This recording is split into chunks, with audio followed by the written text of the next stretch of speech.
दोस्तों finding as की series में हमारी कोशिश रहती है कि हम ऐसे अच्छे प्रैक्टिशनर्स से जो अच्छा काम कर रहे हैं स्टॉक मार्केट में, ट्रेडिंग में, उनसे हम बात करें और समझे कि वो कैसे करते हैं, कैसे अपने अच्छे से एग्जीक्यूशन करते हैं। आज के इस एपिसोड में हम बात करेंगे दीपक पटवर्धन जी से। वो बहुत अच्छे प्रैक्टिशनर्स हैं सब्जेक्ट के, जहाँ पे नॉइजलेस चार्ट्स आता है, टेक्निकल एनालिसिस आता है, ऑप्शन स्ट्रेटेजीज आता है। तो आज के एपिसोड में वो बात करेंगे दो स्ट्रेटेजीज पे। एक तो ETF में थोड़ा सा active trading, swing trading type of strategy, और दूसरा ऑप्शंस का स्ट्रैडल शॉर्टिंग स्ट्रैटेजी। ये दोनों स्ट्रैटेजी पे वो बात करेंगे और ये थोड़ा सा उन लोगों को बहुत अच्छे से समझ आएगा जो इन सब्जेक्ट्स को जानते हैं और मार्केट में एक्टिवली ट्रेड करते हैं। तो यहाँ से बहुत ऐसे अच्छे इनपुट्स है इस वीडियो में, इतने अच्छे इनसाइट्स है कि कैसे वो उन्होंने जो सब्जेक्ट होता है उसमें अपने हिसाब से ट्वीक करके ट्रेडिंग स्ट्रैटेजीज डिजाइन की और कैसे एग्जीक्यूशन पे फोकस किया। आई एम श्योर आपको मजा आएगा इस पॉडकास्ट में।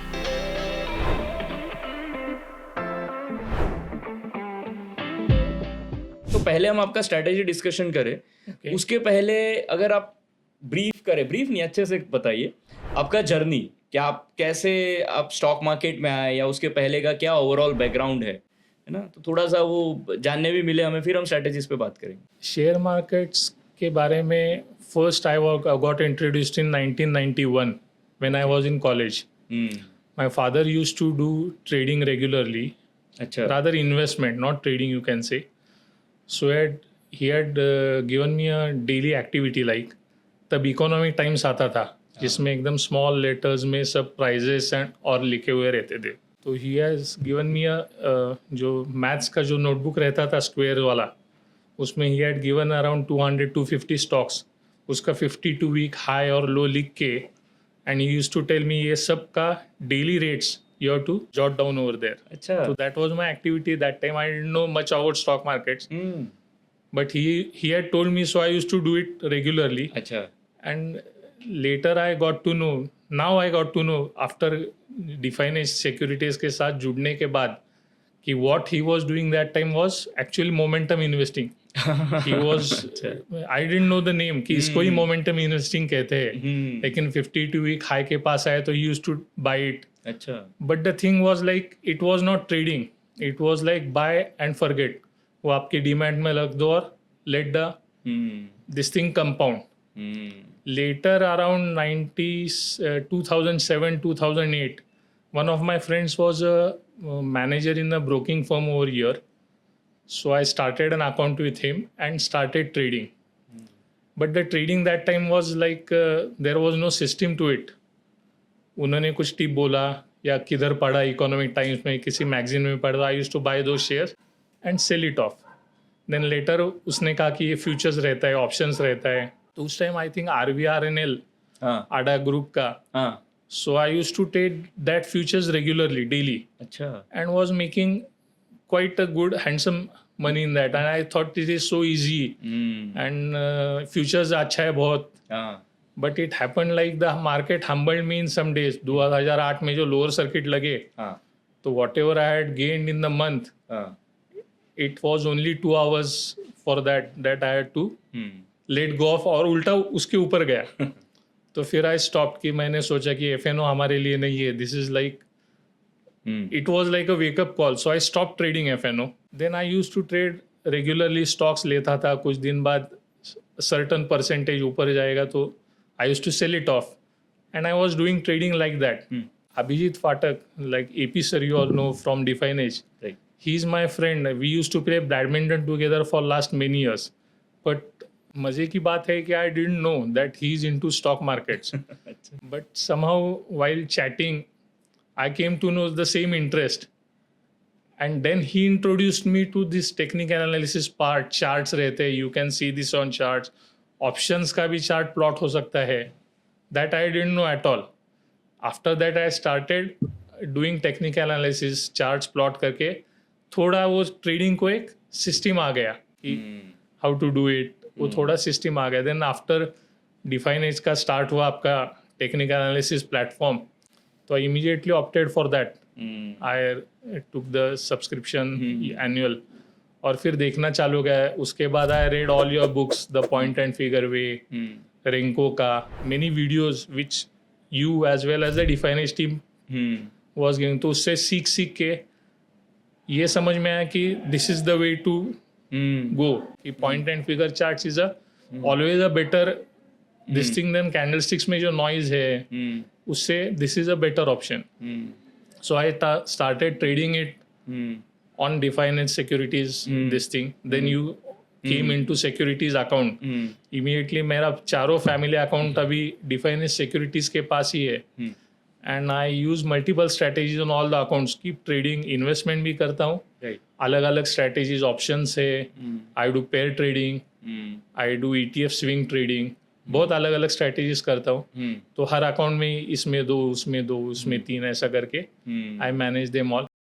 Wife and elder son is also trading now with defined securities on. पहले तो है ना ये आपने जो आपके फादर का जो बताया ना, that was very interesting because 91 में वो सोचना, मतलब 52 वीक हाई आज के दिन में वो बहुत कॉमन चीज़ है, लेकिन उस टाइम के लिए वो अच्छा स्टडी था जो उन्होंने फिगर आउट किया था और उसके बेसिस पे वो करते थे. तो वो शेयर्स जो बाय एंड फॉरगेट थे वो मतलब उसके बाद आज भी वो वैसा पोर्टफोलियो है या at some point in time it was? I liquidated it a few years back, हाँ, but it had compounded multifold. Correct. तो उसमें ऑफ कोर्स एक टाइप का मोमेंटम इन्वेस्टिंग हुआ, Correct. हालांकि वो रीबैलेंसिंग वगैरह वो अलग फैक्टर है, लेकिन एटलीस्ट ब्लाइंडली कुछ स्टॉक्स लेने से वो बहुत अच्छा मेथड था in a way. So that was nice. Yes. और कहीं ना कहीं वो आपने वो ऑब्जर्व किया था एक्चुअली, वो बहुत इंटरेस्टिंग ओवरऑल. वो लिख लिख के ऑटोमेटिकली वो हाँ. दिमाग में पहले लगता था कि कॉलेज में जाना है, बाहर घूमना है दोस्तों के साथ, ये क्या कर रहा हूँ मैं. हाँ. बट लेटर आई रियलाइज कि this is something which can be properly if done. कि whatever businesses I have done, I've been in multiple businesses till now. Okay. I was a paints distributor. उसके बाद I was also इन टू कंस्ट्रक्शंस. मैंने ownership schemes भी किए, कुछ पुणे में, थोड़े पंढरपुर में किए हुए. Then I was also in to travel agency, travels का बिजनेस इंटरनेशनल ट्रैवल्स में करता था मैं. Right now my family business is like we are into exports of agro products. Okay. My elder son is at Dubai, so I look after the India operations, he looks after the UAE operations. But doing businesses of various type or whatever output you get, I realized that even in the passive investing, I am almost getting the same type of output. So the power of compounding is so much that if you take proper interest in it, or anyone who is seeing this, if they do it with a technique, then it's always better to be into the stock markets. तो ये business वाली चीज़ पे हम आते हैं, लेकिन आपने एक तरह से जो आपका स्टार्ट हुआ ना, वहाँ कोई मेथड के बेसिस पे एक्चुअली स्टार्ट हुआ. Correct. अनलाइक मैनी अदर्स या नॉर्म, ये कॉमन नहीं है ये ऐसा चीज़ Yes. कि आपको ऐसे ही नहीं बोला था कि रैंडमली कुछ करो. पहले तो मुझे बहुत बार लगता है जो आपने वो लिखा ना हाथ से, मतलब आज की डेट में तो सब सॉफ्टवेयर और वो अवेलेबल है तो नॉर्मली हम डायरेक्ट वहाँ देखते हैं, बट कभी थोड़ा सा हाथ से कुछ किया हुआ चीज़ होता है, थोड़ा सा हार्डवर्क उसका बहुत इंपॉर्टेंस होता है. I believe in. तो वो एक तो अच्छा स्टार्ट था, लेकिन आपने ये मेथड से किया, उसके बाद कहीं आपने F&O किया या हो सकता है वो और रैंडम जो ट्रेडिंग किया, तो वो क्या मतलब और कुछ करने के इसमें वहाँ आपने नहीं सोचा ऐसा कि हम मेथड से करें? नहीं, I couldn't link the base which had been formed with what I am doing. वो कुछ टिप्स आता था या पढ़ते थे कि ऐसा है, ये इतने तक जा सकते थे, उसके ऊपर ही किया. But later when I got connected with Definesh, so I got to know कि if I had followed the same thing that time, तो the results would had been much better. हाँ, मतलब सिस्टम्स, मेथड्स. हाँ. अब ये जो business का भी आपका थोड़ा जो बैकग्राउंड रहा है, एक्सपीरियंस रहा है, क्या आप ये भी समझते हो कि यही बिजनेस के जो प्रिंसिपल्स है वो हम ट्रेडिंग या इन्वेस्टमेंट में इम्प्लीमेंट कर सकते हैं और करें तो बेटर होता है? Yes, definitely. क्योंकि normally when people start with trading, they do it just randomly कि we are doing something, we are doing a job or we are into some business, और ये साइड में कुछ हम कर रहे हैं. That is the thought process most of the people have. But if you do this thing also like a business, then the results are definitely different. तो अगर मैं आपको जस्ट आपके वो बिजनेस के एक्सपीरियंस से पूछो और स्टॉक मार्केट को आप लिंक करो कि इसको जब आप बिजनेस बोलते हो तो आप क्या चीज़ें ऐसी इसमें एज अ बिजनेस देखते हो, क्या प्रिंसिपल्स यहाँ पे कोई फॉलो कर सकता है, कैसे इसको बिजनेस बना सकता Like whenever you trade, as you all always tell, I have learned this from you all people only, है? ठीक है. that you have to maintain a journal कि आप क्या कर रहे हो और क्यों कर रहे हो, और हर चीज का स्टॉप लॉस अगर आपका डिफाइंड है तो that is like you are ready to let go of something for a better return. And when all this is documented and you do this regularly without changing the things, like आज हुआ, it happens कि it's market is always supreme, so it humbles you many times. You get a string of losses, but if you are focused कि आपको क्या करना है, आपका system is in place and you follow that system, then definitely you'll get better results from that. So that has to be done like a this thing. Business में हम कैसा करते हैं, कुछ लेते हैं कुछ बेचते हैं, तो you don't randomly take something. Correct. Yes. और प्रॉफिट से ही बेचते हैं, दैट इज डिफरेंट थिंग. लेकिन स्टॉक मार्केट्स में वो नहीं हो सकता. Every time you can't expect correct. that you will get profit out of that. Correct. But eventually you have to see that your strike rate is better, and which happens if you follow a system. That definitely happens. And even if you use this Defineage platform, there are so many scanners in that which can be helpful. अब ऐसा नहीं कि you can blindly follow anything. You can read it, go through it, अपना उसमें कुछ twist डाल के थोड़ा tweak करके which suits your trading style. Many of them have, I can see many users like this is Defineage का family जैसा हो गया अभी सभी. This I can see many users doing so many different things. Everybody has a different perspective. Yes. And everybody is doing well. Correct. और नहीं करते तो they are also ready to accept it कि ये मेरा नहीं हो रहा है, so they are wanting to learn new things. हाँ, वो एक culture build हुआ. हाँ, वो एक culture that is more important. That is more important. तो वो अगर करेंगे तो definitely this can be done as a business. So जो आपने अभी अलग अलग स्टडीज़ का वगैरह भी बात किया ना, मैंने हमेशा आपके साथ एक चीज़ देखा है, मतलब आपका अकाउंट्स का जर्नी मैंने देखा है, आपका ट्रेडिंग भी we have seen, we have discussed also many of times. Yes. मैंने एक चीज़ आपके साथ देखा है कि आप एक्सपेरिमेंट काफ़ी करते हो अलग अलग सिस्टम्स के साथ, स्ट्रैटेजीज आप बहुत सारा सोच के अपने स्ट्रैटेजीज भी बिल्ड करते हो, और ऑफ कोर्स कुछ स्ट्रैटेजीज आपने जो फॉलो किए वो हम डिस्कस करेंगे, जहाँ पे ओवर अ टाइम आपको लगता है कि ये स्ट्रैटेजी ऐसा है जहाँ पे अच्छा सक्सेस आपको मिला है. तो ये स्ट्रैटेजीज में एक्सपेरिमेंट करने के बाद भी ओवरऑल आपका आउटकम और ट्रेडिंग जर्नी बहुत अच्छा रहा है. तो जब आप मान लो कोई नया स्टडी सीखते हो, नॉर्मल लोगों के साथ एक इशू क्या होता है, मतलब मान लो मैं एक ट्रेडर हूँ, मैं कुछ फॉलो कर रहा हूँ, कुछ प्रैक्टिस कर रहा हूँ, अब मैं कहीं कुछ दूसरा सुनता हूँ कि ये मैं ये स्टडी फॉलो कर रहा हूँ. नेचुरल होता है कभी कभी यार इसको ट्राई करते हैं. तो नॉर्मली प्रॉब्लम क्या होता है सिस्टम ट्रेडर्स के साथ कि बहुत सारे लोग फिर कुछ बोलते हैं, फिर वो ट्राई करने का मन करता है.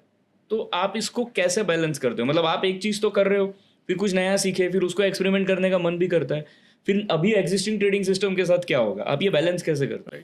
नहीं, बेसिकली आपने जो बोला that was the same problem I was facing. You had a activity like you named it Traders Buddy. Yeah. So I had come to your office at Pune here. Yes, I remember. And I met you. And basically that changed my total trading perspective. Because what you said, the same thing was happening. I कुछ नया सुना, ये अच्छा लग रहा है. So I used to do that. After कुछ दिनों बाद लगता था कि नहीं इसमें कुछ गड़बड़ है. तब तक कुछ न्यू कंसेप्ट आता था. I used to start trading. तो I was hopping on the trading. But what you told me, do the same thing which works for you. आपके लिए जो काम कर रहा है वही चीज करो.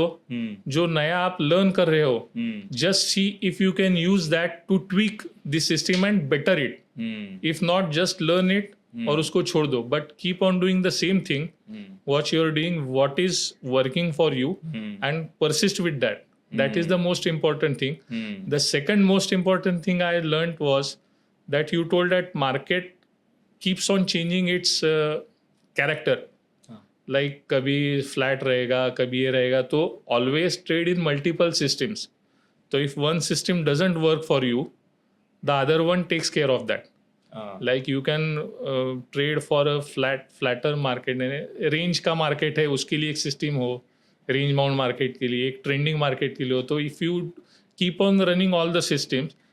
If the market is flat, maybe the trending won't give you the results, but the other system will take care of that. And eventually, as I said, if I treat it as a business, and if I doing 2-3 things, 4-5 things, whichever suits, her trader का profile अलग है, हर का investment ticket size अलग है, हर का thought process अलग है, हर trader का.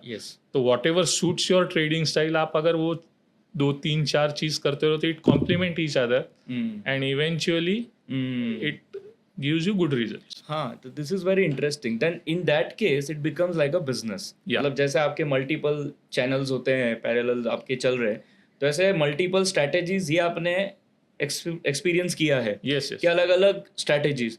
तो eventually वो complement करते हैं एक दूसरे को. हाँ, करते हैं. अगर आप portfolio पे return देखोगे. Yes. अच्छा, तो इसमें कभी ये भी होता है, जैसे मान लो एक ट्रेंड फॉलोइंग स्ट्रेटेजी है. हाँ. और एक हम एग्जांपल लेते हैं जिसमें जो साइडवेज मार्केट में चलता है. करेक्ट.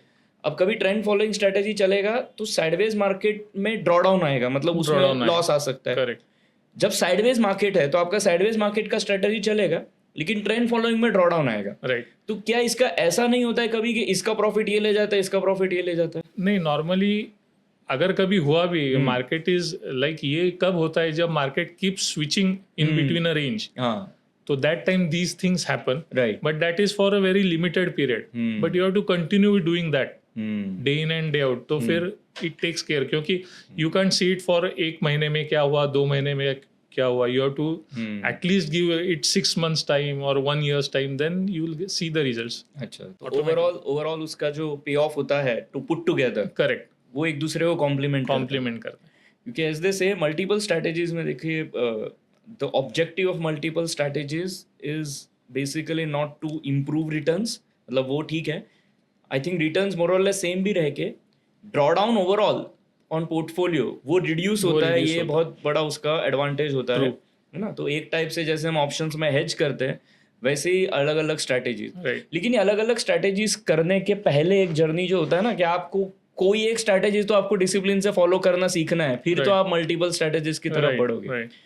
तो ये स्ट्रैटेजी में डिसिप्लिन लाने के लिए, मतलब मैंने एक देखा, एक तो आपका बैकग्राउंड रहा है, फिर ठीक है आपका डिफाइनेंस के साथ भी एक जर्नी रहा है, लेकिन इस स्ट्रैटेजी में डिसिप्लिन से उसको फॉलो करने के लिए आपने, मतलब वो कन्विक्शन कहाँ से लाया कि अब मुझे ये करना है? नहीं, जब मैं एक ही स्ट्रैटेजी करता था तो I used to make rules, but sometimes I used to cheat on those rules, क्योंकि वो एक ही मेरे सामने है. When I am doing multiple strategies, तब वो सोचने में टाइम ही नहीं मिलता है, क्योंकि इतना चीज अगर करना है साथ में, तो यू डोंट सी इसमें क्या हो रहा है. इसमें रूल है, ये हो गया तो ये कर दो, इसमें रूल है ये. You automatically your brain get so busy with all those things, so you don't change it, you don't get time to think about it. वो ऐसा है तो ऐसा करना है, ये ऐसा है तो ऐसा करना है. तो may be doing multiple things at a time automatically stops you from tweaking your rules. तो अब आपने एक तरह से जो आप कह रहे हो उसमें आप अपने ब्रेन को अब चीट कर रहे हो, या स्ट्रैटेजीज के साथ भी एक तरह से बिजी कर रहा हूँ. हाँ, बिजी कर रहे हो कि मल्टीपल स्ट्रैटेजीज में वो बिजी है, तो अब वो चीट करने का उसके पास चांस नहीं है या मौका नहीं मिल रहा उसको. सो इन अ वे आपके अलग अलग स्ट्रैटेजीज है, तो दैट हेल्प्स यस आपको डिसिप्लिन्ड होने में. राइट. सो ये सारे स्ट्रैटेजीज जो आपके हैं वो पूरे रूल बेस्ड होते हैं या कुछ डिस्क्रिप्शन भी होता है? Everything is rule based. कहीं कुछ डिस्क्रिप्शन ज्यादा आप यूज नहीं करते हो, सब कुछ प्रोसेस की तरह करते हो? अगर नहीं मिला ट्रेड तो फिर नहीं करता वो. अच्छा, यानी बहुत बार ऐसा होता है कि दिखते क्या ये इधर लेता था तो this would have been better, लेकिन वो अगर रूल में नहीं बैठता है तो आई डोंट टेक. और कौन से सेगमेंट्स ट्रेड करते हो आप? I trade in futures, I trade in options. Investment के लिए एक पोर्टफोलियो बना है जो प्लेज करता हूँ मैं. And I do short term ETF trading also. Short term ETF trading, या swing trading you can say. वो आज स्ट्रैटेजी एक मैं शेयर करूँगा. तो आज आप 2 स्ट्रैटेजीज शेयर करोगे, एक ETF के ऊपर करोगे, short swing trading for ETF. अच्छा, and one will be short straddles for Nifty. तो इन स्ट्रैटेजीज को समझते हैं और आपका एक्सपीरियंस उसमें देखते हैं कि कैसे आपके लिए वो वर्क किया है. Yes, definitely. तो स्ट्रैटेजी पहले समझ लेते हैं. पहला कौन सा करोगे आप, explain?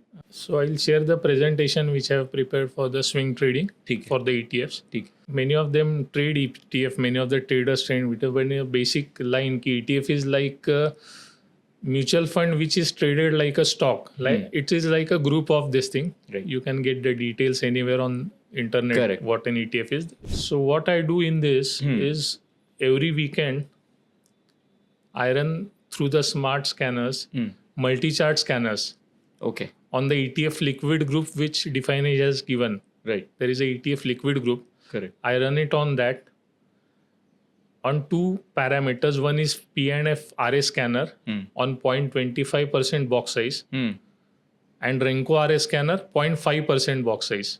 Okay.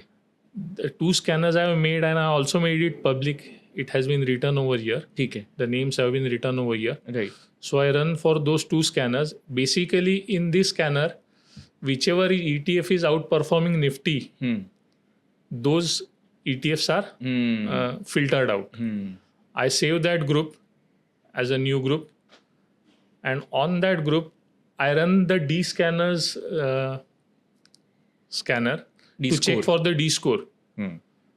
Basically, most of the times the RS positive all are above 50. As you said, 50 is bullish. D score above 50 is supposed to be bullish. Almost all of them are above 50.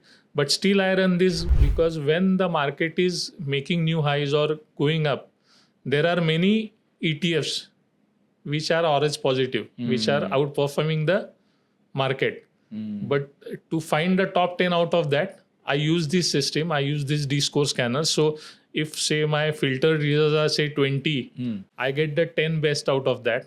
So I make a new group and save them in that group. Only the thing is, while doing this group as in liquid ETF, like for example ITBs. So ITBs, Motilal Oswal has their ITBs. अच्छा. Nippon has 2 or 3 ITBs come. So I just delete.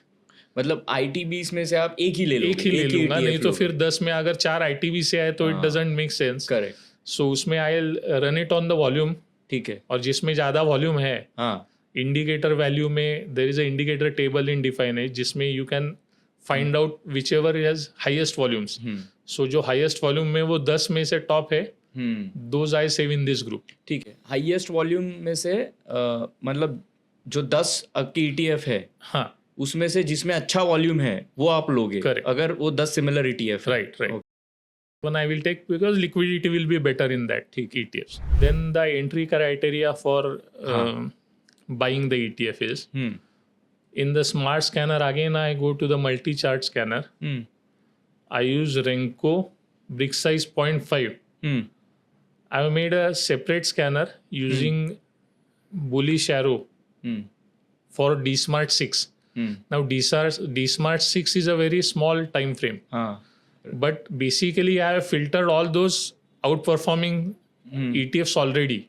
So I want an early entry in those ETF. Or when I search it on DSmart 6, I search it that the buy arrow should be in the last 3 bricks. So automatically my stop loss is very affordable. It is not more than 5 or 6 bricks. Okay. When this pops up in the scanner. So it is for brick size 0.5. You have to select fresh instead of running. Select fresh. So whichever new this thing which match that criteria, automatically only those come in that scanner. And along with that, I check for Renko RA scanner. For DSmart 6, the bullish arrow should already be in running. ठीक है. एक काम करते हैं, इसको आप एक करके दिखाइए. Correct. So that ये स्टेप्स हम फिर से डिस्कस करेंगे. Yes.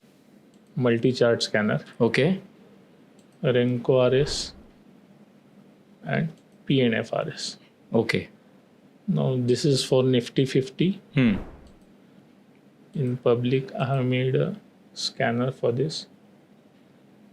Last column X is above must. And this is 0.25% running. In Renko, this is a scanner. ठीक है. तो अब आपने किया एक P&F RS और Renko RS, दो अलग अलग रिलेटिव स्ट्रेंथ लिया आपने. या क्योंकि Renko gives a earlier signal always. अच्छा. Most of the times. लेकिन PNF में वो होता ही ऐसा नहीं है. सो आई चेक दोनों पे है तो that is definitely performing. Condition क्या है रिलेटिव PNF में है कि last column is of x and it is above must. मतलब अप ट्रेंड है. करेक्ट. और मस्त है मतलब मूविंग एवरेज और सुपर ट्रेंड के ऊपर है. Right. ठीक है, बॉक्स साइज क्या है इसमें? 0.25. 0.25%, मतलब शॉर्ट टर्म में Because it is ETF के लिए ETF इट है. Is like okay. Yeah. फिर रेंको रिलेटिव स्ट्रेंथ चार्ट आप देखते रेंको हो? में this thing is same, this is above must and last break is bullish. Okay, तो उसमें क्योंकि डायगोनल ब्रेक्स होता है तो थोड़ा सा कभी अर्ली भी आ जाता है, तो Yeah. दोनों कंफर्मेशन के लिए आप दोनों में में बुलिश होना चाहिए और मस्त इंडिकेटर के ऊपर होना Right, चाहिए, ऐसे ETFs आप पहले निकालते हो। Correct. ठीक है। तो I scan on this, I select the group all ETFs liquid. So ये स्कैन अभी सब पूरा हो गया and we got this results. Normally जब आप करते हो कितने ETF आते हैं इसमें? अराउंड 20 to 25 आते हैं जब मार्केट इज गुड. हाँ, when the market is not that much good, around 8 to 10 ETFs I get. तो एक तो आपने किया उसमें क्योंकि लिक्विड ETF में मेरे ख्याल से फिर भी अराउंड 88 हाँ, 88 उतने होंगे ETF, वो Yeah. वेरी करते रहते हुए। करेक्ट. तो ये उसमें से आप आउट परफॉर्मिंग ETFs निकालते हो, ये that is I do interesting. This every weekend, so automatically I get an idea कि how is the health of the market going to be. हाँ, तो यही तो आप एवरी वीकेंड को ये करते हो? Yes, yes. फिर अभी नेक्स्ट स्टेप क्या है इसमें? So I'll save this group. Okay, I'll put the date over here. I'll save this as a new group. हाँ Once this has been done, now इसमें बहुत है अभी ETFs. हाँ So I'll go to the D scanners, this thing. हाँ, और यहाँ पे एक D score scanner है. राइट। तो I'll select the same group which I have saved right now. Outperforming ETF and scan it. Normally all of them are above 50, but I'll just cross check it. तो मैं just एक idea दे दूं, शायद कुछ लोगों को भी ना पता हो, ये D score is like multiple technical studies, more than 120 indicators, उसको कंबाइन करके एक स्कोर देने का कोशिश है। तो it is like a momentum score, Yeah. जिसमें major moving averages, momentum indicators, oscillators, on candlestick chart, P&F, Renko, ये सारा चीज़ करके वो एक स्कोर आइडेंटिफाई करता है जो स्टॉक्स या इंस्ट्रूमेंट स्ट्रॉन्ग मोमेंटम में उसका स्कोर हाई होता है और जो बेरिश है उनका नेगेटिव स्कोर भी होता Right. है। तो ये उसका एक स्कैनर है जिससे आप हर एक इंस्ट्रूमेंट का ये तरह से ये उसको स्कोर देख लेते Score हो। देख लेते. Then I check which of these are the top ones, and I save the top ones as a group. But for this, like now in this pharma beast has come, हाँ, health, healthy, and more health. All the three are the same. Correct. So then I'll select around 20 top, उसमें ये save कर लूंगा ठीक है, और उसमें से ये डिलीट कर दूंगा जिसका वॉल्यूम कम है. अच्छा got I'll it. check the whichever is of the highest volume. ठीक है। तो फार्मा है, हेल्थ है. तो अगर ये ऐसे 3-4, तो एक बार तो आप स्टडी करोगे कौन से ETF Correct. है, उसमें सेम कैटेगरी के होंगे तो उसमें से कोई एक ही लोगे। Right. उसके लिए कौन सा फिल्टर यूज करोगे? मान लो 4-5 आ गए तो I'll go to this table. There is indicator value. Here I will run the same this thing, and in indicator I'll put volume.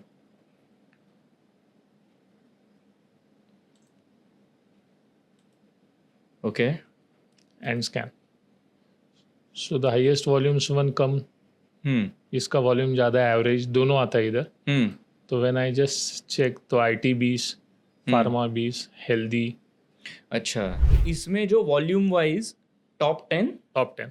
वो आप लेते हो Yeah. और उसमें कोई रिपीट हुआ है तो जो बेटर है वो जिसका उसमें से वॉल्यूम ले ज्यादा है लूंगा. बाकी का निकाल देते हो, Correct.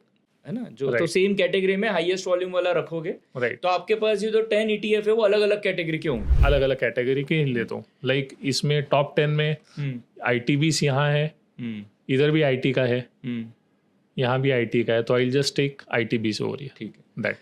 तो अब ये आपने किया, फिर ये 10 ETFs मान लो आपके पास आ गए, करेक्ट. फिर आप क्या करते हो? इसको इन्वेस्ट इस सारे 10 में? नहीं, फिर I will run the multi chart पे जाके वापस दूसरा स्कैनर रन करूंगा इसके ऊपर. Okay, that I run daily, क्योंकि may be it's already in momentum when it comes in this. I want entry where the stop loss is minimum. Okay, So in that case, what I'll do, I'll select Renko RS and Renko over here.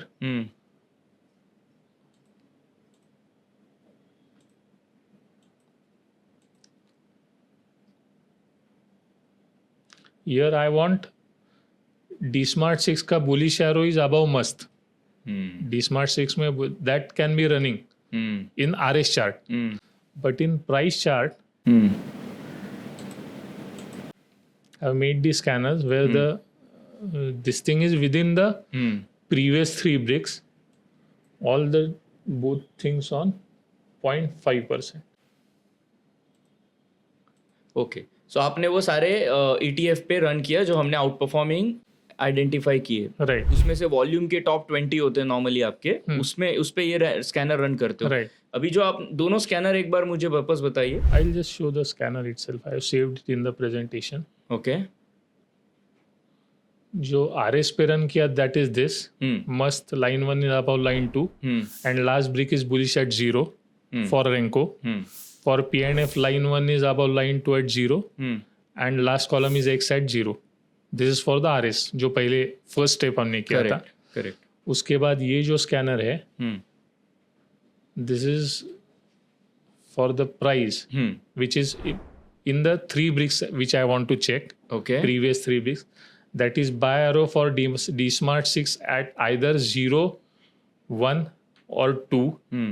Then the last brick should be bullish at 0 and line 1 भी should be above line 2. मस्त के ऊपर ये सब तो होना यहाँ पे चाहिए। बेसिकली मस्त क्रॉसओवर होना चाहिए। करेक्ट।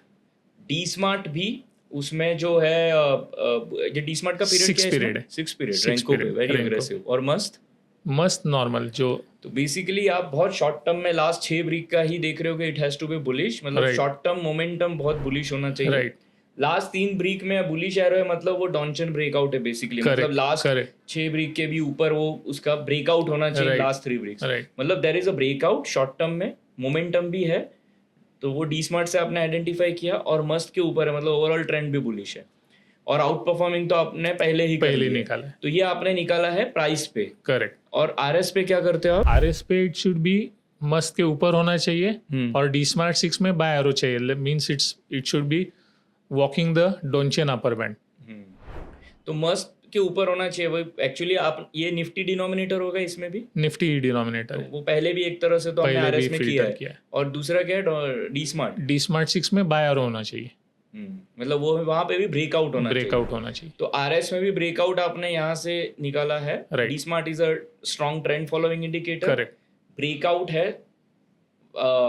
आरएस में भी है, प्राइस में भी है, लेकिन प्राइस में स्टॉप लॉस नजदीक है, क्योंकि इसमें आपका मोमेंटम का भी सब जो PNF पे विच वी फॉलो, मोमेंटम का जो आपका पैटर्न से वो भी इसमें आता है और पुल बैक का भी आता है। इसमें 1 बैक 2 बैक भी कवर होता है, और अगर पुल बैक हुआ है टुवर्ड्स मूविंग एवरेज रेंको में, तो उसमें का भी just when it starts it's new momentum, those patterns are also filtered in this वो स्कैनर। सब इसमें आ जाता है। सब आ जाता है इसमें। इंटरेस्टिंग। तो ये आप आइडेंटिफाई करके फिर व्हाट इज नेक्स्ट? फिर I run the scanner. Now we'll actually see it on the charts itself. Momentum small 250 जो है ETF. Now this is the template I have prepared. This is must. हाँ, This is D Smart 6, correct. and you can see the buy arrow. Now Right. we'll just go to the saved this thing. Yeah. So momentum small 250. Right, Now this is RS में it's already in buy arrow, correct. and इसमें it is in buy arrow. या We'll see the next one. Same thing. This is daily. So this momentum must be, this is Nifty ETF. Same thing. The stop loss is low. So what I do for this, when I enter, first the stop loss will be the swing low okay, the recent swing low, Recent swing low. Price chart. on price chart. And once the must level goes below your buy price, goes above your buy price, I'll start trailing it to 2 bricks below must. 2 bricks below must। Then I won't look for a swing low. Then I'll do it, because basically this shifting of the stop loss idea I has got from Krishna Kumar sir's Friday webinar. He always teaches new concept in the Friday webinar. So in that I have learned is that first you put an affordable stop loss, and once the thing goes in your favor, then you can trail more safer, so you can be in the trend for a longer term. Correct. तो And ये जो अभी आपने ये आप invest करते हो daily basis पे स्कैनर रन करते हो? हाँ, डेली बेसिस पे और स्कैनर अभी रन मान करता लो हूँ. आज ही ETF आया, हाँ. आपके सारे कंडीशंस मीट हो गए, आपने वो स्विंग लो के स्टॉप लॉस से आप इन्वेस्ट कर लोगे उसमें, करेक्ट, एंड देन फिर उसको राइड करोगे. तो एक्चुअली आप ट्रेड ही कर रहे हो ETF में. Right.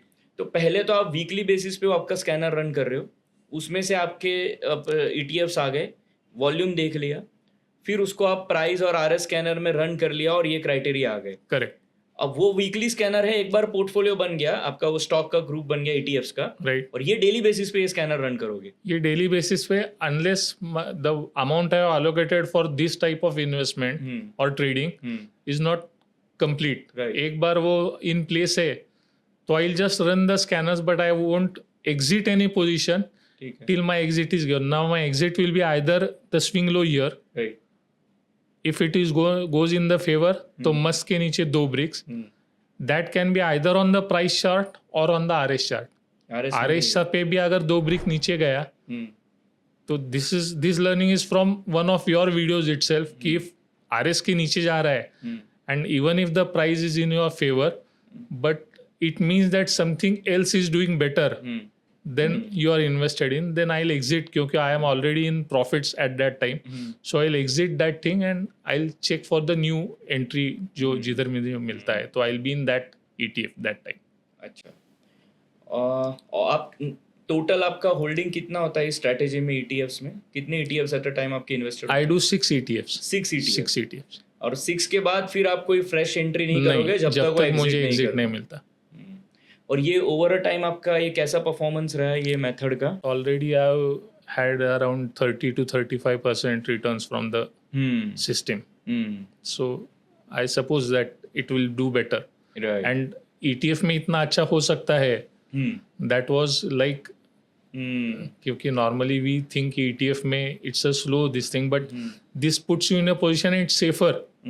Being in a ETF you don't have a कि एक हाथ स्टॉक इधर गया उधर गया तो वो सोचने की जरूरत नहीं. ETF में तो उसका ड्रॉडाउन भी कम रहता है और धीरे धीरे इट गोज ऑन कंपाउंडिंग. अब अगर हम उसको एक पूरा समराइज करें तो एक है कि आप वीकली स्कैनर रन करते हो. राइट. वीकली स्कैनर से आपके आउट परफॉर्मिंग ETFs आ गए. राइट. फिर उसमें आपने जो रिपीट हो रहे नाम वो हटा दिए बाय लुकिंग एट वॉल्यूम. फिर आपके ये पोर्टफोलियो बन गया ETF का. फिर डेली बेसिस पे आप प्राइस और RS स्कैनर रैंको पे जो आपने स्कैनर्स रन किए वो आप डेली बेसिस पे करते हो. Till all my positions are not in place. Correct. और अगर कोई उसमें आया तो एंटर करोगे Definitely. और स्टॉप लॉस लगा लोगे स्विंग लो का, और उसके बाद जो डी स्मार्ट जो आपने एक्सप्लेन किया. करेक्ट. और at a time 6 position. 6 position है this thing. और आप ये जो डेली करना है आप स्कैनर, वो कितने बजे रन करते हो ड्यूरिंग द डे? 3:15. 3:15. और Before उसमें फिर the आ गया market तो देन. closes. और स्टॉप लॉस भी डेली बेसिस पे फिर उनका ट्रैक करते हो आप? GTT ऑर्डर लगा देता हूँ मैं उसका, और डेली बेसिस पे अगर the stop loss has gone up, trail करना है तो फिर I do it. But it doesn't need a daily this thing, you can do it after a couple of days also. अच्छा. नॉर्मली ETF में you get that much of time. It's not a very, it's kind of a passive investing, but being in the right ETFs might increase your results better. That kind कि of. आपने, मैंने यहाँ 2-3 interesting चीज़ देखा आपने उसको काफ़ी. एक तो ETFs को लेके भी थोड़ा सा आपने अग्रेसिव सिस्टम्स बनाए. Correct. मतलब 6 डी स्मार्ट ऑन रैंको, मतलब काफ़ी छोटा पीरियड है, शॉर्ट पीरियड है, तो आप बहुत ही स्ट्रॉन्ग मोमेंटम देख रहे हो. But basically I am already in the outperforming this thing, so या तो स्टॉप लॉस जाएगा, but the results like in this sheet also, this ETF ALPL 30i ETF, I have entered it on 3rd November. The entry price was 20 rupees. It's already running and it's 30 rupees now. It's still in the system. So I have also given the exit reasons over here कि ये RS chart गया तो ऑटोबिस I entered at 142 on 26th May. And exited on 19 July at 255 rupees. So this is a like stop loss बहुत छोटा रहता है and the trend you get is a big one. Risk reward काफी effective हो बहुत ही सकता है। बहुत ही ज़्यादा इफेक्टिव। उसमें आपने आरएस भी कर लिया, प्राइस भी कर लिया और Right. स्ट्रॉन्ग मोमेंटम कर लिया। ये जो स्कैनर्स आपने शेयर किए वो पब्लिक Public में share कर आरजोन दिया। के पब्लिक लाइब्रेरी में Yes, अवेलेबल yes. है। I have put the names also in this. So Okay. if anyone wants to क्या use नाम it, है उसमें? उसमें DP नाम से दिया है, DP D6 bullish arrow brick above must at 0/1 or 2, and DP D smart 6 bullish arrow above must. So this is one of my accounts where I run the ETF strategy. Right now ITBs and Alpha Bs, these are taken I think around 10 days back. ठीक So है। this And they is are the still running. running. They're still running. अच्छा, अब आपने ये जो आपने कहा कि आपके वाइफ और आपके बेटे भी ट्रेडिंग Yeah. करते हैं, तो वो एक्टिवली वो भी स्ट्रेटजीज फॉलो करते हैं? They do the swing trading stocks में, या मेरे वाइफ पे इसमें लास्ट वीक से I have started the momentum investing scanner जो आपने नया बनाया, उस पे I have started building up a portfolio recently last 7 days back. तो वो लोग भी स्टॉक मार्केट समझते हैं? Yes, yes, they do it. I tell them which videos to watch. I teach them जो भी है, and they are also learning. They are learning. They are learning. Interesting, मतलब अपना पूरा अपना स्टॉक मार्केट फैमिली हो गया। नाइस। तो ये मेथड जो आप करते हैं अलग अलग, अभी दूसरा आपने बोला ऑप्शंस का, Yeah. सो वो भी एक बार हम देखेंगे। So what I do in the short straddle strategy is this is a positional strategy, not an intraday strategy. In the morning around 9:30 I plot 3 straddles on 0.5 1% time frame.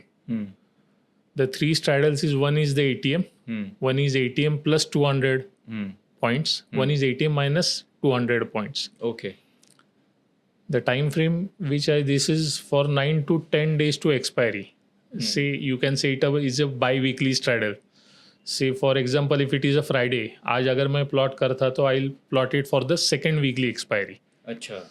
The reason for that is monthly expiry straddle tends to lose value a bit slower, and the next expiry straddle it can shake you out very quickly because 200 points only far away. It is not even 1% अभी जो Nifty का value चल रहा है. So by weekly straddle में you get a good amount. अभी straddle का logic मेरा ऐसा है कि inherently tends to go down. One of the leg has to go to zero when the straddle expires. So by weekly straddle में I get a cushion for the premiums, and after the first week it falls very fast. So for that I choose the bi-weekly straddle. So these are the 3 straddles which I'll do. 9:30 a.m.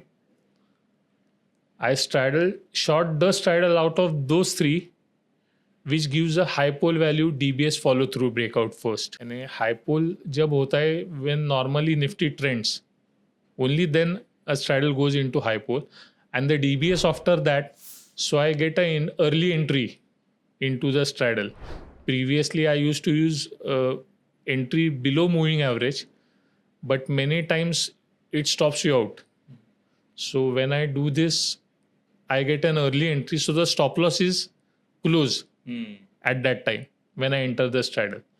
So the DBS below the high pole value is breached. The DBS sometimes forms immediately after in the next box on the PNF, or maybe after a couple of columns thereafter. But I look at the value, and when it is broken, I sell that straddle. I sell if the X column with the high pole value is not breached before the entry DBS, only then I will enter that short straddle. Second point I have written is this: I sell the straddle if the stop loss is affordable. That is, if the high pole X column is a big anchor column, then the stop loss is too far away. Then I don't enter that trade. I leave that trade. I also plot intraday Cameral levels on the straddle chart. If the sell signal is near any Cameral resistance, it gives me an additional conviction for the trade. ठीक है, तो अब यहाँ पे अगर 3 चीजें हम बताए, आपने जो रूल्स में बताया है, Yeah. एक तो हाई पोल होना चाहिए. Right? हाई पोल मतलब इट्स लाइक पैटर्न ऐसा है कि जहाँ पे ब्रेकआउट आता है फिर ऊपर से सप्लाई आया है. Right. It's a bearish pattern basically. Yes, मतलब yes. 5 बॉक्स मिनिमम चाहिए डबल टॉप बाय के बाद, ऊपर. और मतलब प्राइस अच्छे ऊपर में गया और फिर 50% एटलीस्ट रिट्रेसमेंट चाहिए. वो हाई पोल का पैटर्न होता है. तो वो एक बड़ा सप्लाई आया है ऊपर से. और स्ट्रैडल में अगर सप्लाई आया है मतलब उसका DBS लेता हूँ मैं. हाँ, मतलब सी एक तो होता है प्राइस पे आप हाईपोल देख रहे हो, स्ट्रैडल पे हाई ऊपर से सप्लाई है, मतलब अंडरलाइंग में कहीं तो ट्रेंड है, राइट पॉसिबिलिटी। राइट अब ये उसके बाद भी आप डायरेक्ट सेल नहीं करते हो, फिर उसके बाद जब डबल बॉटम सेल होता है, चाहे इमीडिएट हो चाहे कुछ बॉक्सेस बाद हो, कुछ कॉलम्स के बाद हो, करेक्ट वो आपका एंट्री सिग्नल है। राइट और स्टॉप लॉस आपका क्या होता है उसमें? Stop loss first will be the high pole top high pole का टॉप, वो आपका स्टॉप लॉस रहता है। या और वो हाईपोल अगर बहुत बड़ा है देन आई डोंट टेक तो आप नहीं लेते हो। तो वो हाईपोल में बड़े का क्या डेफिनेशन है? this thing in points wise I take around 20 to 25 points is my maximum stop loss. 20-25 points का आपका मैक्सिमम स्टॉप लॉस होता है। और नहीं तो मतलब वो अगर उसके अंदर है तो आप वो स्ट्रैडल को शॉर्ट करते हो। एंड उसमें कोई इंडिकेटर वगैरह नहीं है। नहीं, अब ये कैमरिला लेवल में क्या देखते हो आप?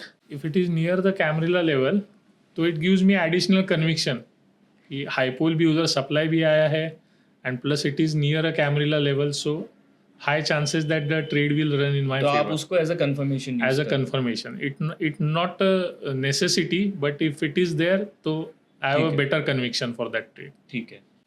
और ये आप आपने जैसे बताया 3 स्ट्रैडल्स प्लॉट करते हो। 3 straddles plot करते हो।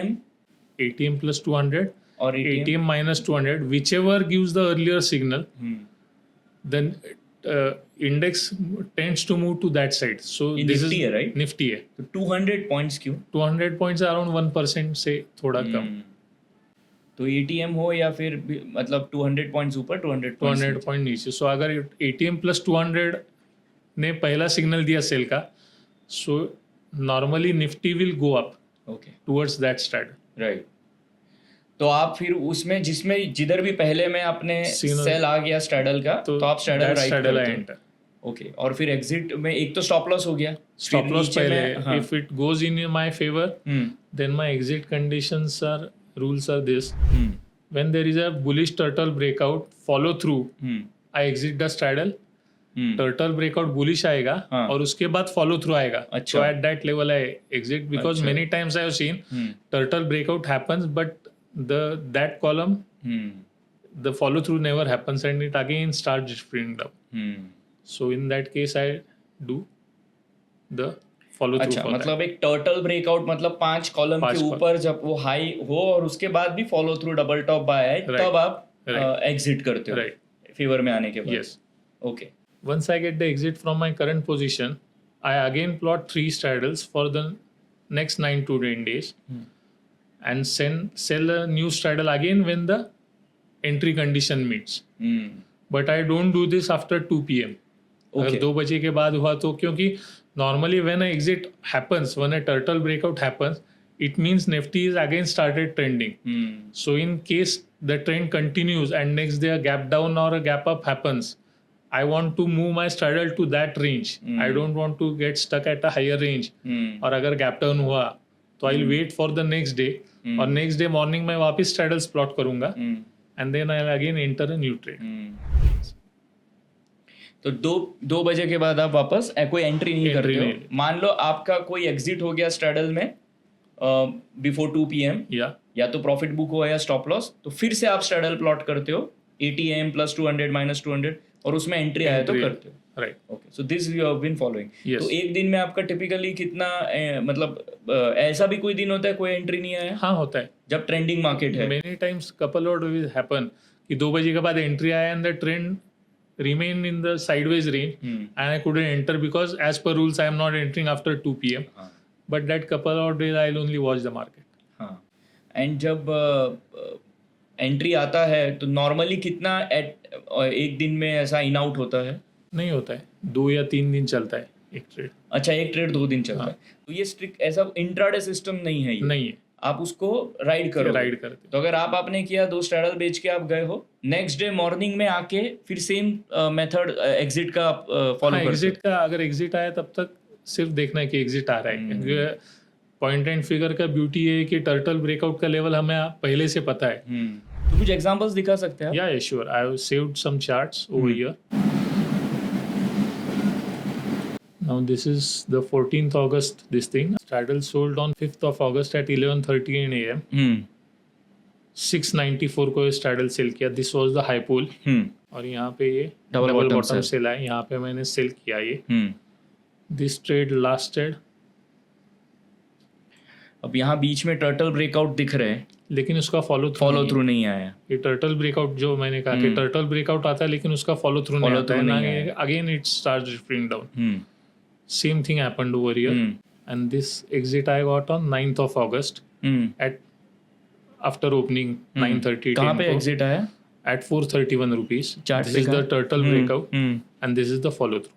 तो टर्टल ब्रेकआउट के बाद इमीडिएट डबल टॉप बाय आए तभी आप एग्जिट करते हो, या उसके बाद भी कभी एग्जिट आया? नहीं, इमीडिएट ये इमीडिएट ही होना चाहिए. हाँ. ओके. कुछ कॉलम्स बाद डबल टॉप बाय आया तो नहीं फिर? नहीं. ओके. उधर ही आया तो करता हूँ. अच्छा. क्योंकि ये होता है ना, ये डबल टॉप फिर है ना, ये लेवल के ऊपर नहीं जाना चाहिए. Then I can trail this also. I don't straddle को you can't put a stop loss. Right. But I know कि ये लेवल के ऊपर अभी नहीं जाना चाहिए. एक बार वापस नया हाईपोल हुआ है तो it shouldn't cross this level. Usually उसके पहले टर्टल ब्रेकआउट आ जाता है. And for this trade, like there were 263 points. Then this is the next trade. After I exited this trade on 9th of August, I got an entry at immediately in 10-15 minutes at this thing. Now this was a big drop, but I got an entry here itself at DBS. High pole के बाद का जो DBS आया. Okay. तो high pole के बाद का DBS कहाँ पे एंट्री लिया आपने? एक्चुअली यहाँ पे DBS आता है. हाँ. लेकिन अगर मैं ये DBS लेता था तो this would had been my stop loss. फिर हाई पोल तक रुकता नहीं था. अच्छा. आपने लिया कहाँ पे? यहाँ पे. ओके. तो दिस वाज एट 492 लेवल्स. ठीक है. तो ये बड़ा पोल था लेकिन आपने इसमें एंट्री लिया क्योंकि यहाँ पे मेरा स्टॉप लॉस अफोर्डेबल है, फॉलो थ्रू का. And I covered this at on 13th of August at ये टर्टल ब्रेकआउट हुआ और उसके बाद का फॉलो थ्रू. ठीक है. तो इसमें I got 55 points. This was on 13th of August. उसके बाद 2-3 दिन मुझे ट्रेड नहीं मिला. एक्चुअली ये फॉलो थ्रू के बाद ट्रेड यही फेवर में चला, but as per rules I didn't enter. This straddle sell I executed at 23:08 at 11:50 PM. Okay. At 480. But I got an exit over here immediately. वो हाईपोल के ऊपर गया तो स्टॉप लॉस गया. हाँ, ये टर्टल ब्रेकआउट के ऊपर गया. हाँ. टर्टल ब्रेकआउट का फॉलो थ्रू यहाँ पे आया ये लेवल पे. तो लेकिन वो हाईपोल तो वहाँ पे स्टॉप लॉस तो बजा होगा ना, मतलब आपने एंट्री कहाँ किया? I entered over here. Okay. And what was your stop loss? First stop loss was this. Right. तो यहीं पे वो ट्रिगर हो गया. तो this I lost 30 points in this trade. And this is the last trade. Few days back on 26th of August 10:48 AM I got a sell at 374. And this was the turtle breakout follow through at 353. 21 points. But approximately what I have seen, around 300 to 500 points you can get in a month if you follow this day in and day out. Overall आप ये options का जो हमने बात किया या ये ETF का, ये ओवरऑल आप कब से ये स्ट्रैटेजी आपका फाइन ट्यून हुआ होगा काफी इसमें से इटरेशंस के बाद? ये जो हमने डिस्कस किया ये आप कब से फॉलो कर रहे हो? स्ट्रैडल का strategy I am doing it for the last 2 years or approx 1.5 to 2 years regularly. ETFs previously I didn't used to do that many number of ETFs because a year back ETFs were not those many ETFs were not that liquid. But last 6-8 months there has been huge volumes. So first I used to do it in 1 or 2 ETFs. But now I switched to 6 ETFs because the portfolio is diversified more if I do it in more ETFs. Last 6-8 months the volume in ETFs have increased reasonably well. Very good volumes. Correct. So entries and exits are better. So last 6-8 महीने से I am doing it in 6 ETFs. Previously I used to do it in a couple of ETFs only. Okay.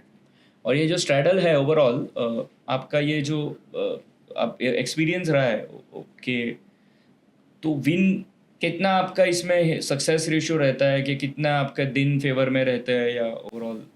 Roughly the trade goes for 2 to 3 days, but as I am shifting the straddles along with the market, so I haven't faced any month which has a major drawdown or anything like that.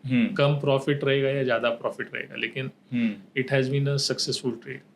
तो ये दो strategy के अलावा और भी strategies आप करते हैं? हाँ, मैं थोड़ा मोमेंटम इन्वेस्टिंग में भी स्विंग ट्रेडिंग में करता हूँ, लेकिन right now I am waiting for the right time to enter for the आपका जो अभी मोमेंटम इन्वेस्टिंग स्कैनर बना है उसमें से I have back tested it a lot and I find it very interesting, so I will be doing that. बाकी ETF sorry इसमें मेरा होल्डिंग में है अभी.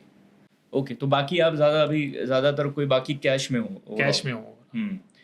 तो आपके सिस्टम्स में ट्रिगर आएगा तब आप करते हो, नहीं तो I mean you just keep invested in ETFs या लिक्विड भी इसमें आए शिफ्ट.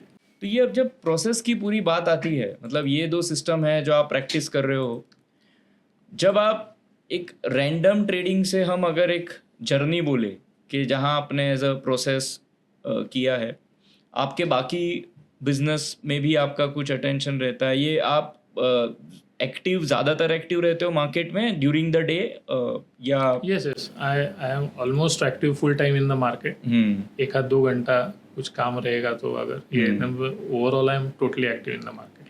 तो ये जो प्रोसेस रहा है आपका कि प्रोसेस ओरिएंटेड ट्रेडिंग की तरफ पूरी तरह से बढ़ना, डिसिप्लिन से काम करना, ये सब में जो कोई अगर आना चाहता है, मतलब जो सिस्टमेटिक ट्रेडिंग है, या आप समझो आप तो इतने सालों से अपने मार्केट भी देखा है, आपने एक अच्छा पोर्टफोलियो भी बिल्ड किया है, हमने देखा भी है consistently you have done well. तो अगर आप कोई इसको स्टार्ट करता है, 2-3 टाइप के लोग हो सकते हैं. कोई एक है जो ट्रेडिंग में स्ट्रगल कर रहे हैं, ठीक है, कोई एक है जो कर रहा है और उसको इम्प्रूव करना है. इन लोगों को आप अपने एंड से अपना एक्सपीरियंस शेयर करके क्या ऐसा कुछ सजेशन देना चाहोगे, क्या करना चाहिए? नहीं, first of all I like to say कि डिफाइन एज के प्लेटफॉर्म पे you get so many options कि आपके प्रोफाइल के हिसाब से सूट होगा, ऐसे will definitely get something. Actually वो प्रॉब्लम है, इतने ऑप्शंस है ना, लोग कंफ्यूज हो जाते हैं कि अब मैं क्या करूं. Find what suits you, either try to tweak it and suit it to your requirement, और follow someone else's. If you follow someone else's strategy, there is nothing wrong in that, but वो पूरी तरह पहले समझ लो कि वो क्या है, इसके पॉजिटिव्स क्या है, इसके नेगेटिव्स क्या है, एंड देन उसको अपना बनाओ, and then follow that strategy, because there are many people who are doing wonderful work over here. तो ऐसा नहीं है कि you have to always, कुछ लोगों को ऐसा है कि they can't find their own way कि उसमें कुछ tweak करना है, maybe they can't do it or they don't want to do it, something is working good for them. But जो आप करने वाले हो समझ लो कि someone is telling, so don't just blindly follow it. वो समझ लो, उसको अपना बना लो, उसमें जो चाहिए, क्या सही है क्या गलत है वो समझ लो, and then you start doing it, तो definitely it will help you. ये बहुत इंटरेस्टिंग और बहुत अच्छी चीज़ बताई, और मैंने देखा भी आपने बहुत सारे ट्विक्स किए, मतलब मेथड, स्ट्रैटेजीज, ऑप्शंस में आपने अपना कुछ एंगल डाला है अपने. जैसे ये स्ट्रैडल की अगर हम बात कर रहे हैं, आप हाई पोल फॉलो थ्रू एक तरह से वो कर रहे हो, बट स्ट्रैडल में आपने बस एक पैटर्न पकड़ा है और उसके बेसिस पे आप स्ट्रैडल राइट करते हो, वो आपने अपना एक स्ट्रैटेजी बनाया. अब ऐसी आपने इसमें भी किया, ETF में भी देखा कि आपने शॉर्ट टर्म डी स्मार्ट लेके या मोमेंटम वाला अपना एक अपने ETF बनाया. मेरे 2 क्वेश्चन है इसके रिगार्डिंग. पहला तो ये जब आपने ये प्रोसेस बिल्ड किया है, अब जैसे स्ट्रैडल का ही आपकी कोई और ऑब्जर्वेशन आता है स्ट्रैडल में, क्योंकि आप देखते भी इतना सारा है, तो कहीं दिमाग में आता होगा कि अब मैं एग्जिट कर लेता हूँ, या अब मैं उसको यहाँ पे नहीं करता हूँ बिकॉज 2-3 स्टॉप लॉस बच गए तो अब नहीं करना चाहिए. ऐसी चीज़ें डिफिकल्टीज आती होंगी, तो इसके साथ आप कैसे डील करते हो? पहले ये मैं करता था कि समझो कैमरा लेवल में आया तो प्रॉफिट दिख रहा है, एग्जिट कर लो. But as the straddle inherently goes down as it nears expiry, तो मुझे हर टाइम लगा कि अगर मैं उधर एग्जिट नहीं करता तो आई डोंट फेयर बेटर, और अच्छा इसमें रिजल्ट आता था. तो now I strictly follow the. तो आपके ऑब्जर्वेशन और एक्सपीरियंस से फिर आपको समझ में आया better to follow rules. Yes, क्योंकि sometimes you will be stopped out. but eventually ये नहीं because I am shifting my or I am plotting 3 straddles, so it's not always the ATM straddle I am trading it. It can also be a directional straddle if I am shorting a ATM plus 200 straddle. So I am shifting along with the, I am trying to go on the ladder along with the नहीं, that is index. interesting. So मतलब आप कभी कभी trending में भी आप वो फिर And as the date to expiry comes near, so automatically वो नीचे जाने ही वाला है. I know that. So if ever I get 2 or 3 stop losses, that will be covered in the next trade. That I know for sure. तो ये जो 2 systems आप कर रहे हैं और उसके अलावा भी कुछ बाकी स्ट्रेटजीज भी आपने बोला आप कर रहे हो, हाँ, एक स्विंग मोमेंटम भी कर रहे हो, correct. तो आप अलोकेशन कुछ आपने ऐसे डिसाइड किया है? हाँ, अमाउंट वाइज किया है मैंने. ETF में आई ट्रेड अराउंड 1 CR. अच्छा, आपका पोर्टफोलियो उसमें? पोर्टफोलियोज में, और स्ट्रैडल्स 30 लॉट्स करता हूँ मैं एक साथ. अच्छा, तो ये अलोकेशन प्रोसेस और ये इसका पूरा एक कहते हैं एक जर्नी रहता है, मतलब कभी तो रैंडमली स्टार्ट होता है, उसके बाद एक प्रोसेस बनता है. वो प्रोसेस हो सकता है कोई पूरा लिखे ना, लेकिन एक पूरा एक बनता है, एक रूल्स होते हैं कि मैं इतना मेरा अलोकेशन रहेगा, इसमें इतना पोजीशन साइजिंग, रिस्क मैनेजमेंट, और फिर ओवरऑल आपका स्ट्रैटेजी कहीं पुट टुगेदर रिटर्न्स जनरेट करता है. करेक्ट. अब इसमें आप ये जब कर रहे हो, आपके लिए एक और मोटिवेशन क्या रहता है? मान लो आप और कोई नई चीज़ सीखोगे तो आप उसको कैसे इम्प्लीमेंट करना देखोगे? आप अपने ये सिस्टम्स हैं, इसमें कुछ ट्विक्स देखोगे या अलग से इम्प्लीमेंट करने का देखोगे? इसमें कुछ ट्वीक्स देखूंगा मैं. अभी तो इतना है कि I M okay with that कि जो भी कर रहा हूँ, हाँ, उसमें जब तक आई डोंट गेट, किसी में अगर ड्रॉडाउन पूरे साल के बाद आया कि I am not getting the desired result और I see something better, I might shift that time, but not before a calendar year is complete. तो यहाँ मैं बस एक चीज़ लोगों को भी बता दूँ. देखिए, हम जब बात करते हैं बाकी लोगों से जो सक्सेसफुली इम्प्लीमेंट करते हैं, जिनको हमने विटनेस किया है, उनसे हम बात करने की कोशिश करके द ऑब्जेक्टिव क्या है कि वो जो फॉलो कर रहे हैं उसमें से हम सीखें, 2 एस्पेक्ट से सीखें कि वो क्या कर रहे हैं, उनके एक्सपीरियंस भी हमें समझ आए, और वो जो उनका जर्नी रहा है उसमें से हमें क्या टेक अवे हुआ, कि उनका कन्विक्शन कैसे बिल्ड हुआ प्रोसेस में, डिसिप्लिन में, वो हम कोशिश करते हैं समझने की. और जैसे इन्होंने भी कहा कि कोई भी ट्रेडर होता है, कभी भी वो सक्सेसफुली अगर इम्प्लीमेंट भी कर रहा है, आप खुद का पूरी तरह से उसको कॉपी नहीं कर सकते. आपका खुद का कुछ उसमें ऑब्जर्वेशन डेवलप करना ज़रूरी होता है, तब आप उसको अच्छे से आप कन्विक्शन बिल्ड कर सकते हो और आप अच्छे से उसको फॉलो कर सकते हो. जैसे इन्होंने बना, उसको अपना बना लो, जैसे उन्होंने बताया, और उन्होंने खुद वो किया है और हम उसको देखते भी है. कुछ ऐसी चीज़ें उन्होंने अच्छे ट्विक्स किए और सिस्टम्स को अपना बना लिए. ये एक बहुत अच्छा सीखने का होता है. मतलब ये पूरे इनके जो प्रोसेस हमने जो डिस्कस किए, वहाँ से भी आप उसका लॉजिक और एक वो समझ लो कि उन्होंने कैसे उसको बनाया है, क्या उसके पीछे का थॉट प्रोसेस है, और फिर उसमें से आपको कुछ ऐसे टेक अवे हो सकते हैं जो आपको, चाहे छोटे ट्वीक ही आप जो कर रहे हो उसमें हेल्प कर सकते हैं, या इन्होंने जो किया उसको, उसमें आप अपने ऑब्जर्वेशंस बिल्ड करके आप अपना उसको बना सकते हो. तब वो शायद कोई अच्छे से उसको फॉलो कर सकता है. राइट. मतलब पूरी तरह से कॉपी करना कभी कभी पॉसिबल नहीं होता है. आई थिंक इतने ही कन्विक्शन से कोई उसको अच्छे से फॉलो नहीं कर सकता. नहीं हो सकता है जब तक यू डोंट स्टडी इट और उस पे ऑब्जर्वेशन अपना खुद का नहीं बिल्ड करते, यू कैन डू इट. तो स्टडी के लिए आप कुछ रेकमेंड करते हो किसी को कि क्या कोई बुक्स में या कुछ और जो रेकमेंड करते हो आप लोगों को? पर्सनली बुक्स में आप पूछोगे तो I only read your books. अच्छा. सभी जो आपने लिखा है मेरे पास, आपका सभी बुक्स है. दोज आर केप्ट जिधर आई सिट, मेरा जो ट्रेडिंग प्लेटफॉर्म है वहीं पे सामने में रखता हूँ वो. एंड आपकी डिफाइनेज के वेबसाइट पे everything is, if anyone opens a Definedge securities account, everything is easily available and freely available. ये सब बुक्स भी वहाँ पे है, और there are so many videos on insight. Most of the learnings I have got is on the Definedge platform. I have not read any other books. Like I have seen your videos in which you suggest some books, but I'm okay with what I have read, or I get the idea what I want to do from those books. Very happy to see आपने successfully ये सब implement किया है. Thank you so and thank you so much for sharing all this with us. Yes, thank you. And आपने आके ये पूरा अपना अच्छे से ओपनली सारे सिस्टम्स वगैरह शेयर किए. That's very kind of you. Thank you very much. Thank तो आई होप आपको ये बहुत इंसाइटफुल लगा होगा। इसमें से काफी टेक अवेज हैं, हमने कोशिश भी की है जगह जगह पे समराइज करने की और सिंप्लीफाई करने की कॉन्सेप्ट्स को। देखिए, मेजर टेक अवे ये होना चाहिए कि कोई भी स्ट्रैटेजी को जब आप किसी से समझते हो, आपको उसमें अपना स्टडी और अपने ट्विक्स अपने हिसाब से ले आने। कोई भी कितना भी सक्सेसफुल ट्रेडर हो, इन्वेस्टर हो, आप उसकी मेथड्स को पूरी तरह से कॉपी नहीं कर सकते। आपको थोड़ा सा काम करके अपने हिसाब से उसको एडजस्ट करके, अपने हिसाब से पैरामीटर्स को चेंज करके या स्टाइल को चेंज करके फिर आप बहुत अच्छा काम कर सकते हो। देखिए, ओवरऑल काम बहुत अच्छा होगा जब आप इंडिपेंडेंट ट्रेडर बने, किसी पे भी डिपेंडेंट ना रहे, आपका खुद का मेथड बिल्ड हो, आपकी खुद की स्ट्रैटेजीज बिल्ड हो। ये मोटिव से ये पूरा सीरीज है। और जो भी यहाँ पे लोग आते हैं ना, उनके से एक ही हम लोगों का गोल रहता है कि उनसे सीखे वो कैसे कर रहे हैं। आई होप आपको इन्फॉर्मेटिव लगा होगा। कमेंट सेक्शन में जरूर बताना। Thank you for your time.